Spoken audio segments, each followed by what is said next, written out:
Hi friends, welcome back to my channel Sri Ketki Math Tutorials. Today's topic Intermaths 1B, third chapter straight lines, exercise 3B, fourth problem. Friends, ఇది చాలా important. Third problem previous వీడియోలో discuss చేశాను. మీరు కావాలంటే channel ప్లేలిస్ట్లో check చేయొచ్చు. Coming to the problem, if the product of intercepts made by straight line x tan alpha plus y secant alpha is equals to 1, where 0 less than or equals to alpha less than pi by 2. The coordinate axis is equal to sin alpha. Find alpha. ఇక్కడ మనకి ఏమి ఇచ్చారు friends, product of intercepts is equals to sine alpha అని ఇచ్చారు. మనము alpha value కనుక్కోవాలి. Alpha ఎక్కడి నుండి ఎక్కడి వరకు ఉంటుంది? 0 నుండి పై బై 2 మధ్యలో ఉంటుంది. Solution given line equation. What is line equation friends? X tan alpha plus y secant alpha is equals to 1. And ఇంకేమి ఇచ్చారు?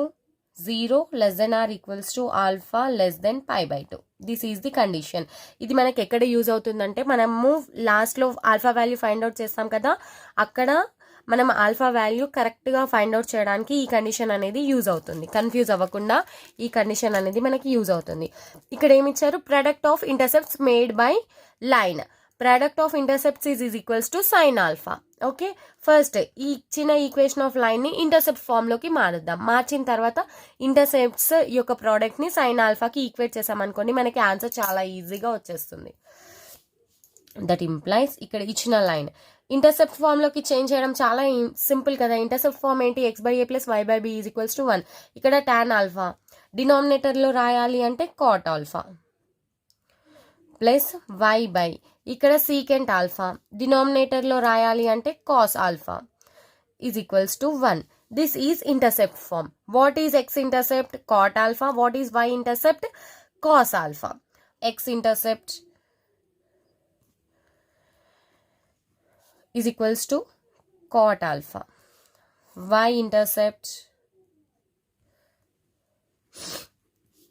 is equals to cos alpha.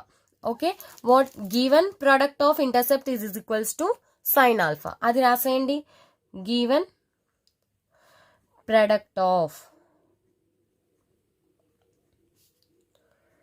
intercepts is equals to sin alpha. Product of intercepts same వస్తుంది, cot alpha into cos alpha is equals to sin alpha. That implies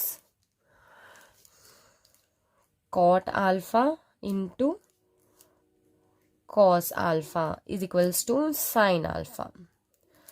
Okay, cot alpha ని ఎలా రాయొచ్చు? cos alpha by sin alpha రాయొచ్చు into cos alpha is equals to sin alpha. ఇక్కడ చూడండి, ఈ sine ఆల్ఫాని RHS పంపించేయండి. Cos square alpha is equals to sine square alpha వస్తుంది. Cos square alpha is equals to sine square alpha. ఇక్కడ చూడండి, alpha ఇక్కడే మనం ఫైండ్ అవుట్ చేయాలి. Cos square alpha is equals to sine square alpha అంట. మనకి cos sign ఎప్పుడు equal అవుతాయి? పై బై 4 ఉన్నప్పుడు ఈక్వల్ అవుతాయి. కాకపోతే ఇక్కడ స్క్వేర్ ఉంది. యాక్సిస్ డ్రా చేస్తున్నాను చూడండి. ఫస్ట్ క్వాడ్రంట్లో పై బై 4 వచ్చింది అనుకోండి, అన్ని ట్రిగ్నోమెట్రిక్ ఫంక్షన్స్ పాజిటివ్ కాబట్టి సైన్ పాజిటివ్ అవుతుంది, కాస్ కూడా పాజిటివ్ అవుతుంది. అదే సెకండ్ క్వాడ్రంట్లో మనకి ఎంత వస్తుంది? 3 పై బై 4 వస్తుంది. 3 పై బై 4 దగ్గర మనకి ఇక్కడ ఓన్లీ సైన్ మాత్రమే పాజిటివ్, కాస్ నెగిటివ్. 3 బై 4 ఏమొస్తుంది? 1/√2 వస్తుంది. కాస్ ఏమొస్తుంది? -1/√2 వస్తుంది. మైనస్ వచ్చినా కూడా ఇక్కడ స్క్వేర్ ఉంది కాబట్టి మనకి మళ్ళీ పాజిటివ్ అయిపోతుంది. సో సెకండ్ క్వాడ్రంట్లో కూడా మనకి 3 పై బై 4 అనే యాంగిల్ కూడా మనకి ఇక్కడ ఆల్ఫాకి సాటిస్ఫై అవుతుంది. థర్డ్ క్వాడ్రంట్ తీసుకున్నా సాటిస్ఫై అవుతుంది. 5 పై బై 4 కూడా సాటిస్ఫై అవుతుంది. 7 పై బై 4 కూడా సాటిస్ఫై అవుతుంది. కాకపోతే మనకి ఇక్కడ ఇచ్చారు చూసారా కండిషన్, ఇక్కడ ఇది మనకి యూజ్ అవుతుంది. 0 less than or equals to alpha less than pi by 2. అంటే ఆల్ఫా మనకి ఫస్ట్ క్వాడ్రంట్లో మాత్రమే ఉండాలి. ఫస్ట్ క్వాడ్రంట్లో మనకి ఏ వాల్యూ వస్తుంది? Pi by 4. సో మనకి what will be the value? ఇది రఫ్ పార్ట్, మీకు ఎక్స్ప్లెనేషన్ పర్పస్ మాత్రమే చేశాను, మీరు ఎగ్జామ్లో రాయాల్సిన అవసరం ఉండదు. ఇక్కడ మనకి according to given condition alpha is equals to pi by 4. Okay. According to given condition 0 less than or equals to alpha less than pi by 2. ఈ కండిషన్ ప్రకారం మనకి ఆల్ఫా ఏమొస్తుంది pi by 4 వస్తుంది. Next problem 5th one friends. If the sum of reciprocals of the intercepts made by a variable straight line on the axis of coordinates is a constant, then prove that a line always passes through a fixed point. Okay, ఇక్కడ మనకి ఏమి ఇచ్చారు, sum of reciprocals of intercepts made by variable straight line. Sum of reciprocals of intercepts అంట made by straight line on axis of coordinates అని ఇచ్చారు. అంటే axis of coordinates అంటే coordinate axis. ఇక్కడ మనకి 2D జామెట్రీ తీసుకున్నంత వరకు మనము x and y axis consider చేయొచ్చు. మనము 3D జామెట్రీ తీసుకున్నాం అనుకోండి, అప్పుడు x y and z axis 3 axis కూడా మనము కన్సిడర్ చేయాల్సి ఉంటుంది. మనకి టెక్స్ట్ బుక్ లో ఎలాంటి రిఫరెన్స్ ఇవ్వలేదు ఈ స్ట్రెయిట్ లైన్ అనేది 2D జామెట్రీనా 3D జామెట్రీనా అని. So imagine anything 2D or 3D.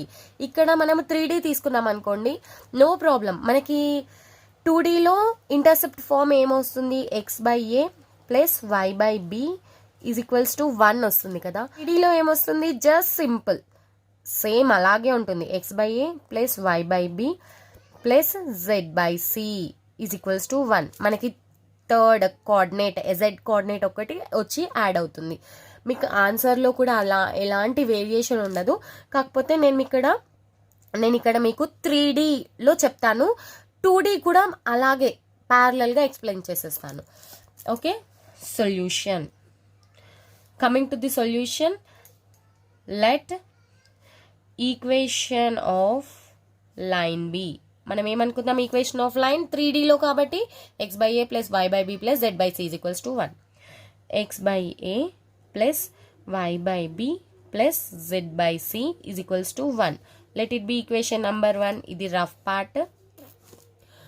Okay, ఏమి ఇచ్చారు, sum of reciprocals of intercepts. ఇక్కడ X intercept a, y intercept b, z intercept c. Reciprocals అన్నారు కాబట్టి సమ్ ఆఫ్ రెసిప్రోకల్స్ అంటే 1 by a plus 1 by b plus 1 by c. నార్మల్గా intercepts ఏంటి, a b c. Reciprocal కాబట్టి 1 by a 1 by b 1 by c. Sum అన్నారు కాబట్టి addition. Is constant. Okay, is constant. Let it be sum. ఏం తీసుకుందాము, k. Okay, straight line always passes through fixed point. ఇక్కడ మీరు కావాలంటే ఈ కండిషన్ కూడా రాయొచ్చు, sum of reciprocals of intercept is constant. రాసిస్తున్నాను చూడండి, sum of reciprocals of intercepts is constant. ఇది ఇక్కడే పైన రాసేయాలి, నేను రాయలేదు కాబట్టి ఇక్కడ ఆరో మార్క్ పెట్టేశాను. ఏముంది కదా, అది ఎల్హెచ్ఎస్ తీసుకొచ్చేసాము. అప్పుడు ఏమవుతుంది, 1 by ak plus 1 by bk plus 1 by ck is equals to 1 అవుతుందా. నెక్స్ట్ దట్ ఇంప్లైస్ ఇక్కడ ఏ అనేది ఇంటర్సెప్ట్, అది డినామినేటర్లోనే ఉంచి మనం కేని న్యూమరేటర్కి తీసుకెళ్ళామనుకోండి, 1 బై కే రాయొచ్చా. 1 by k by a plus సిమిలర్గా 1 by k by b plus 1 by k by c is equals to 1 ఇలా రాయొచ్చా. ఇప్పుడు ఏమవుతుంది, x by a plus y by b plus z by c is equals to 1. అంటే ఇక్కడ మనకి x coordinate 1 by k, y coordinate 1 by k, z coordinate 1 by కే. అంటే ఇది ఒక పాయింట్ లాగా మనం కన్సిడర్ చేయొచ్చా. అంటే ఈ లైన్ అనేది ఒక ఫిక్స్డ్ పాయింట్ నుండి పాస్ అవుతుంది అని మనకి ఇక్కడ అర్థమైపోయింది కదా. Just simple. ఆ ఫిక్స్డ్ పాయింట్ ఏంటి, 1 by k comma 1 by k comma 1 by k. అదే మీరు 2D కోఆర్డినేట్లో తీసుకున్నారనుకోండి, 1 బై సి తీసుకోకండి, ఇక్కడ జెడ్ బై సి తీసుకోకపోతే ఇక్కడ 1 బై సి తీసుకోరు, ఇక్కడ ఇది రాదు ఇది రాదు, మీకు కోఆర్డినేట్ ఏమొస్తుంది, 1 బై కే కామా 1 బై కే వస్తుంది. Here the above line equation is passing through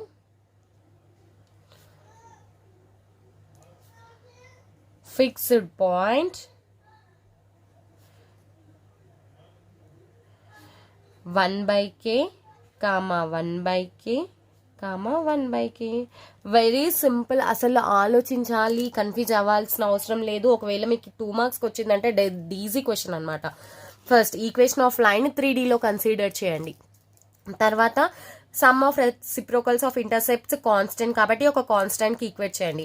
ఆ కాన్స్టెంట్ని మీరు LHS తీసుకొచ్చేసి దాన్ని న్యూమరేటర్కి తీసుకెళ్ళిపోయారు అనుకోండి, అదే మీకు పాయింట్ అయిపోతుంది. చాలా simple. Next problem 6th one. Line L has intercepts A and B on the axis of coordinates. When the axes are rotated through given angle, keeping the origin fixed, the same line L has intercepts P and Q on the transformed axis. Prove that 1/a square plus 1/b square is equals to 1/p square plus 1/q square. L has intercepts A and B on axis of coordinates. ఇక్కడ చూడండి, first original axis లో A and B అనేటివి intercepts, P and Q are intercepts in transformed axis. Okay, మనం intercept form లో తీసుకొని చేయొచ్చు, లేదంటే x/a plus y/b is equals to 1. ఇది ఇంటర్సెప్ట్ ఫామ్ కదా. ఇక్కడ మనము ట్రాన్స్ఫార్మేషన్ ఆఫ్ యాక్సిస్ లో ఉండే ఫార్ములాస్ అప్లై చేసి చేయొచ్చు, కాకపోతే అది లెంతీగా అవుతుంది. ఇక్కడ ఆరిజిన్ ఫిక్స్ ఉంది కాబట్టి డిస్టెన్స్ ఫ్రమ్ ఆరిజిన్, ఇక్కడ చూడండి కోఆర్డినేట్ యాక్సిస్ డ్రా చేస్తున్నాను.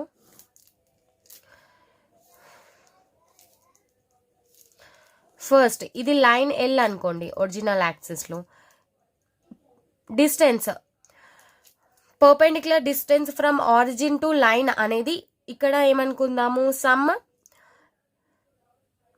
C అనుకుందాం. ఓకే, ఒకవేళ ఇక్కడ యాక్సిస్ అనేది ట్రాన్స్ఫార్మ్ అయ్యింది, అప్పుడు లైన్ కూడా చేంజ్ అవుతుంది దాంతో పాటే. ఈ పర్పెండిక్యులర్ డిస్టెన్స్ అనేది చేంజ్ అవ్వదు కదా, ఎందుకంటే ఆరిజిన్ ఫిక్స్ ఉంది. జస్ట్ మనకి యాక్సిస్ అనేది ఇలా ఉన్న యాక్సిస్ ఇలా రొటేట్ అవుతుంది అంతే. డిస్టెన్సెస్, లెన్స్ ఎలాంటివి చేంజ్ అవ్వవు. సో మనకి పర్పెండిక్యులర్ డిస్టెన్స్ అనేది ఒరిజినల్ యాక్సిస్లో, ట్రాన్స్ఫార్మ్డ్ యాక్సిస్లో, రెండు యాక్సిస్లో కూడా ఈక్వల్గా ఉంటుంది. మీరు ఆ కండిషన్ యూజ్ చేసి ఈ ప్రాబ్లమ్ సాల్వ్ చేయొచ్చు. ట్రాన్స్ఫార్మేషన్ ఆఫ్ యాక్సిస్లో మనకు ఒక చిన్న టేబుల్ ఉంటుంది కదా, x transformed coordinates, original coordinates, cos theta minus sine theta, sine theta, cos theta. దీన్ని యూజ్ చేసి మనం x and y values find out చేయాలి. ఈ ఎక్స్ అండ్ వై వాల్యూస్ మనకి క్యాపిటల్ ఎక్స్ అండ్ క్యాపిటల్ వైలో వస్తాయి. అదంతా కొంచెం ప్రాసెస్ ఎక్కువ అయిపోతుంది. మీకు ఈ పాయింట్ కనుక స్ట్రైక్ అవ్వకుండా ఇలా స్ట్రైక్ అయ్యింది అనుకోండి, మీకు ఆన్సర్ వస్తుంది, కాకపోతే కొంచెం లెంతీగా అవుతుంది. ఇలా అయితే చాలా సింపుల్గా వచ్చేస్తుంది. Okay, first intercepts in original axis A and B. Given A and B are intercepts of line L in original axis.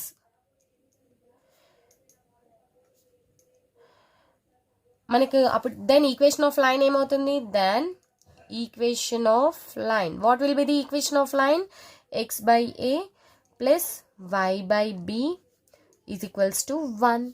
Okay,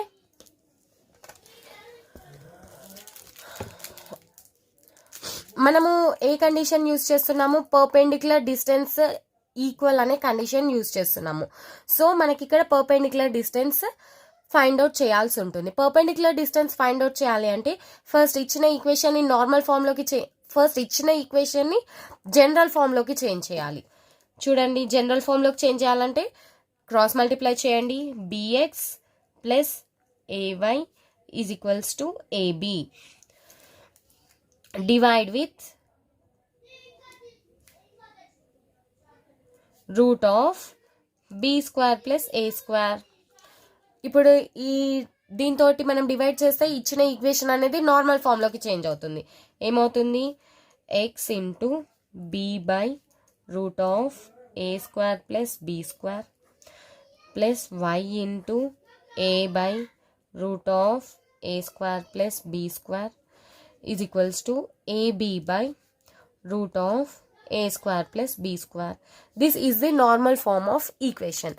ఇక్కడ మనకి length of perpendicular from origin to line ఏమవుతుంది, p is equals to ab by root of a square plus b square. మనకి formula ఉంది కదా, గుర్తుందా మీకు formula? Length of perpendicular from origin to line is equals to p is equals to modulus of c by root of a square plus b square. ఇక్కడ c ఏంటి? Ab. Okay, here what will be the length of perpendicular? Here length of perpendicular will be sum capital P is equals to by modulus తీసుకోండి, modulus of AB by root of A square plus B square. Okay, let it be equation number 1. ఇది formula. Okay, next P and Q are intercepts in transformed axis. So ఇక్కడ కూడా same P and Q are intercepts in transformed axis అని intercept form లో రాసేయండి. రాసిన తర్వాత దాన్ని cross multiply చేసామంటే జనరల్ ఫామ్ వస్తుంది. జనరల్ ఫామ్ లో మనం root of sum p square plus q square తో డివైడ్ చేసామనుకోండి, నార్మల్ ఫామ్ లోకి వచ్చేస్తుంది. అక్కడ మళ్ళీ లెంత్ ఆఫ్ పర్పెండిక్యులర్ రాసామనుకోండి, P is equals to some modulus ఒక ఫార్ములా వస్తుంది. అప్పుడు అది ఈక్వేషన్ 2 అనుకుందాం. Equating equation 1 and 2 we will be proving this. Okay, given P and Q are intercepts in transformed axis,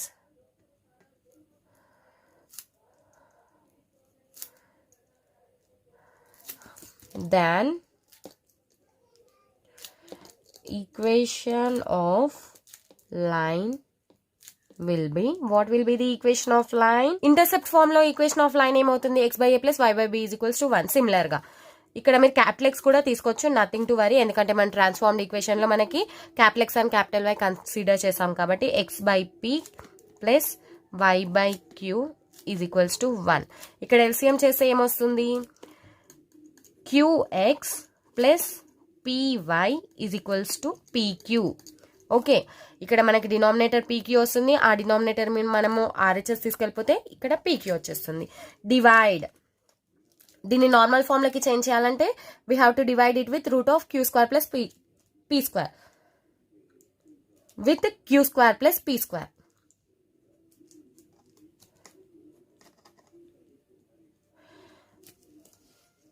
divide చేస్తే ఏమొస్తుంది? Capital x into q by root of p square plus q square plus capital y into p by root of p square plus q square is equals to 1. Sorry, is equals to pq by root of p square plus q square. ఇక్కడ మళ్ళీ length of perpendicular కి same formula applicable అవుతుంది కదా, మనం length of perpendicular రాసేద్దామా? Here length of perpendicular will be capital P is equals to modulus of PQ by root of P square plus Q square. Okay, let it be equation number 2. మనకి తెలుసు కదా, axis అనేది rotate అవుతుంది అంతే. ఇక్కడ మనకి ఎలాంటి లెంత్స్ డిస్టెన్సెస్ అనేటివి చేంజ్ అవ్వవు. సో మనకి ట్రాన్స్ఫార్మ్డ్ యాక్సిస్ లో అలాగే ఒరిజినల్ యాక్సిస్ లో లెంత్ ఆఫ్ పర్పెండిక్యులర్ అనేది సేమ్ ఉంటుంది. సో మనం ఏం చేద్దాము? ఈక్వేషన్ 1 అండ్ ఈక్వేషన్ 2 ని ఈక్వేట్ చేద్దాము. Okay, here length of perpendicular does not change.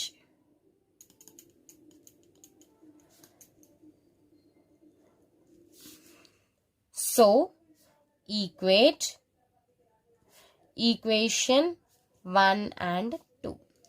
What is equation 1?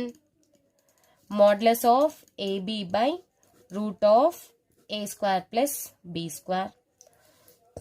What is equation 2? Modulus of PQ by root of P square plus Q square. Okay, ఇక్కడ simplify చేయండి, squaring on both sides చేయండి. ఏమొస్తుంది? modulus of AB by root of A square plus B square whole square is equals to modulus of PQ by root of P square plus Q square whole square. ఏమొస్తుంది a square b square by a square plus b square. ఇక్కడ square root cancel అయిపోతుంది. సిమిలర్గా ఇక్కడ కూడా p square q square by p square plus q square. ఇక్కడ మనం cross multiplication చేద్దాం. A square b square into p square plus q square is equals to a square plus b square into p square q square. ఇలా ఎందుకు చేసామంటే మనము final last స్టెప్కి రావడానికి, మన క్వశ్చన్లో ఏం అడిగారో అది ప్రూవ్ చేయడానికి ఇలా క్రాస్ మల్టిప్లై చేస్తున్నాను. నెక్స్ట్ ఇక్కడ ఏం చేయండి, ఏ స్క్వేర్ బి స్క్వేర్ని ఎల్హెచ్ఎస్ తీసుకొచ్చేసేయండి. ఏ స్క్వేర్ బి స్క్వేర్ని ఆర్హెచ్ఎస్ తీసుకోరండి. పీ స్క్వేర్ క్యూ స్క్వేర్ని ఎల్హెచ్ఎస్ తీసుకోరండి. ఏమవుతుంది, p square plus q square by p square q square is equals to a square plus b square by a square b square. ఇక్కడ మీరు terms separate చేసి రాశారనుకోండి, p square by p square plus q square, p square by p square plus q square plus q square by p square plus q square, sorry p square into q square is equals to ఇక్కడ కూడా రాయండి, a square by a square b square plus b square by a square b square. Okay, ఇక్కడ కూడా ఇంటూనే, sorry ఇక్కడ చూడండి, P square cancel అయిపోతే 1/క్యూ square మిగులుతుంది plus ఇక్కడ క్యూ స్క్వేర్ క్యాన్సిల్ అయిపోతే 1/పీ స్క్వేర్ మిగులుతుంది. ఇక్కడ ఏ స్క్వేర్ క్యాన్సిల్ అయితే 1/బి స్క్వేర్ మిగులుతుంది. ఇక్కడ బి స్క్వేర్ క్యాన్సిల్ అయిపోతే 1/ఏ స్క్వేర్ మిగులుతుంది. సో మనకి ఇక్కడ వచ్చేసినట్టే చూడండి, మనం ఆర్డర్లో రాసుకుంటే సరిపోతుంది. ఆర్డర్లో రాసేయండి, 1/ఏ స్క్వేర్ ప్లస్ 1/బి స్క్వేర్ ఈజ్ ఈక్వల్స్ టు 1/పీ స్క్వేర్ ప్లస్ 1/క్యూ స్క్వేర్. Okay, hence proved. చాలా అంటే చాలా సింపుల్. మళ్ళీ ఒకసారి ఎక్స్ప్లెయిన్ చేస్తాను చూడు. Equation of line L has intercepts A and B in original axis, P and Q in transformed axis. Okay, A and B ని యూజ్ చేసి మనం x/a plus y/b రాసుకుంటాము. x/a plus y/b is equals to 1 రాసుకుంటాము. దాన్ని general ఫామ్లోకి transform చేసి normal ఫామ్లోకి చేయాలి. ఎలా, dividing with root of a square plus b square. Normal ఫామ్లో మనకి length of perpendicular తెలుస్తుంది కదా, అది క్యాపిటల్ P అనుకుందాము. లెంత్ ఆఫ్ పర్పెండిక్యులర్ ఏమవుతుంది, modulus of AB by root of a square plus b square. ఇక్కడ ట్రాన్స్ఫార్మ్లో కూడా సేమ్ అలాగే చేయాలి. ఫైనల్గా లెంత్ ఆఫ్ పర్పెండిక్యులర్ కనుక్కోవాలి. లెంత్ ఆఫ్ పర్పెండిక్యులర్ మనం యాక్సిస్ని రొటేట్ చేసినా మనకి చేంజ్ అవ్వదు కాబట్టి మనం లెంత్ ఆఫ్ పర్పెండిక్యులర్స్ని ఈక్వేట్ చేసుకోవాలి. ఈక్వేట్ చేసుకొని వాటిని సింప్లిఫై చేసామనుకోండి ప్రాపర్ వేలో, మీకు ఫైనల్ ఆన్సర్ వచ్చేస్తుంది. Next question, 7th one. మనకి 6th క్వశ్చన్ ఉంది కదా, ఆ 6th క్వశ్చన్లో ఫస్ట్ హాఫ్ ఉంది కదా, ఆ ఫస్ట్ హాఫే ఈ 7th క్వశ్చన్ అనమాట. కాకపోతే దానికి ఒక చిన్న ఎక్స్టెన్షన్ ఉంటుంది, అది కూడా చాలా సింపుల్, మీరు ఈజీగా చేసేస్తారు. Transform the equation x/a plus y/b is equals to 1 into normal form. ఇచ్చిన ఈక్వేషన్ని నార్మల్ ఫామ్కి చేంజ్ చేయాలి. మనం 6th క్వశ్చన్లో ఆల్రెడీ చేసాము. If the perpendicular distance from the straight line from origin is p, deduce that 1/p square is equal to 1/a square plus 1b square. Perpendicular డిస్టెన్స్ని ఇలా మనము reduce చేయాలన్నమాట. What is the given straight line, x/a plus y/b is equals to 1 ఇచ్చింది. Intercept ఫామ్లో ఉంది, general ఫామ్లోకి change చేయండి. General ఫామ్కి చేంజ్ చేస్తే ఏమొస్తుంది, bx plus ay is equals to ab వస్తుంది. డివైడ్, నార్మల్ ఫామ్లోకి చేంజ్ చేయమన్నారు కదా, we have to divide with root of a square plus b square. ఏమొస్తుంది, x into b by root of a square plus b square plus y into a by root of a square plus b square is equals to ab by root of a square plus b square. ఇదేనా normal form? This is the normal form of the line. Okay, ఇక్కడ మనం normal form అంటే ఏంటి, x cos alpha plus y sin alpha is equals to p. ఇదే కదా normal form, ఇలానే ఉంది కదా. కాస్ ఆల్ఫా అంటే b/√(a² + b², సైన్ ఆల్ఫా అంటే a/√(a² + b², p length of perpendicular from origin to line ఏంటి మాడ్యులస్ ఆఫ్ ab/√(a². సో మనం p రాసేసుకుందామా. ఇక్కడ మన క్వశ్చన్ లో అడిగింది అదే కదా, ఇక్కడ మన క్వశ్చన్ లో అడిగింది అదే కదా. Length of perpendicular is p. Here from above equation we get length of perpendicular from origin to line is p is equals to modulus of ab/√(a² + b². Okay, మనం ఎలా కన్వర్ట్ చేయాలి. 1/p² equals to 1/a² + 1/b². ఏం చేద్దాము, first squaring on both sides చేయండి. Squaring on both sides ఏమొస్తుంది, p² is equals to a² × b² + b². ఇక్కడ square చేసే modulus cancel అయిపోతుంది, అలాగే రూట్ కూడా క్యాన్సిల్ అయిపోతుంది. మనకి p² ఉంది కదా, p² ఉంది కదా, మనం 1/p² రాస్తాం. అలాగే ఇప్పుడు ఇక్కడ RHSని కూడా 1/a² b²/a² + b² రాసామనుకోండి, మనకి ఏమొస్తుంది, a² + b²/a² b². ఇక్కడ మనం టర్మ్స్ సపరేట్ చేసి రాసామనుకోండి, ఏమొస్తుంది, 1/p² is equals to 1/a² + 1/b². ఇదేనా మనకు అడిగింది క్వశ్చన్లో, చూడండి ఇదేనా. చాలా సింపుల్ కదా. 6th క్వశ్చన్ యాజ్ ఇట్ ఈస్గా దింపేయచ్చు కూడా, వచ్చేసింది కదా. Hence proved. మీకు కాన్సెప్ట్స్ అనేటివి పర్ఫెక్ట్గా అర్థమయ్యాయి అనుకోండి, షూర్గా మీరు ప్రాబ్లమ్స్ చాలా ఈజీగా సాల్వ్ చేసేసే. ఓకే, మీకు ఈ 4 ప్రాబ్లమ్స్ అర్థమయ్యాయి అనుకుంటున్నాను. ప్రీవియస్ ప్రాబ్లమ్స్ మీరు ప్లేలిస్ట్లో చెక్ చేసి అక్కడ మీరు వీడియోస్ చూడొచ్చు. Up to this problem I have explained each and every problem except example problems including locus, transformation of axis and straight lines. I'll continue to explain remaining part of the textbook also, but it takes time, but thoroughly I'll explain each and everything. If you have any doubts, post them in the comment section. Definitely I'll try to solve them. Okay, మీకు కనుక ఈ video నచ్చినట్లయితే like చేయండి, share చేయండి, అలాగే నా channel Shri Ketki math ట్యుటోరియల్స్ని subscribe చేయండి. రిమైనింగ్ ప్రాబ్లమ్స్ నెక్స్ట్ వీడియోలో చూద్దాం. Bye, thank you, see in the next video.